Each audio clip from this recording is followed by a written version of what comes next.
Pandian store serial இன்னைக்கான எபிசோடில் செந்தில் வந்து மீனா கிட்டே கேட்பாங்க, எங்கள் அம்மாவோட உடம்பு எப்படி இருக்குது அப்படின்னு சொல்லி. இப்போதைக்கு பரவாயில்ல அப்படின்னு சொல்லும்போது, இந்த தங்கமையில் வந்து இந்த லெவல் பண்ணிவிட்டு அந்த நகையை வாங்கிட்டு அத்தோட போனால் எங்களுக்கு குடும்பத்துக்கே பிரச்சனை தீர்ந்து போயிடும் அப்படின்னு சொல்லிட்டு, நான் இன்றைக்கி ஸ்டேஷன் போகணும் மீனா அப்படின்னு சொல்கிறாங்க.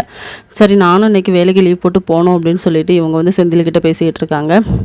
அதுக்கப்புறமா பாண்டியன் வந்து கடைக்கு வந்திருப்பார். கதிர் வந்து எதுக்கப்பா நீங்கள் வந்தீங்க, நான் தான் பார்த்துப்பேன்ல அப்படின்னு சொல்லும்போது செந்தில் கூட வருவார். உங்கள் கூட ஸ்டேஷன் வரணுமா அப்படின்னு சொல்லி கேட்கும்போது, இல்லைடா நீ கடையில் இருந்துக்கோ அப்படின்னு சொல்லிட்டு, அதுக்கப்புறம் ஸ்டேஷன் போனதுக்கப்புறமா அந்த தங்கமயிலோட அம்மாவும் வந்துடுவாங்க. என் பொண்ணு போட்டு 80 பவுனையும் தர சொல்லுங்க அப்படின்னு சொல்லிட்டு நகை எடுத்து பார்த்தா அது ஃபுல்லாக கருப்பாக இருக்கும்.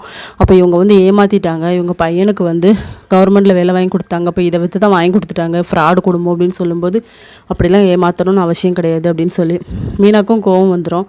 நீங்கள் முதல்ல போட்டதே தங்க நகை கிடையாது, 8 பவுன் மட்டும் தான் தங்கம், மற்றது எல்லாமே கவரிங், நீங்கள் பொய் சொல்கிறீங்க, நீங்கள் தாம்மா ஃப்ராடு அப்படின்னு சொல்லிட்டு கோமதிக்கு வந்து ஷாக்காக இருக்குது. அத்தை இந்த விஷயம் எனக்கு முதலே தெரியும், உங்ககிட்ட சொல்லாமல் இருந்ததுக்கு மன்னிச்சுக்கோங்க அப்படின்னு சொல்லி மன்னிப்பு கேட்குறாங்க.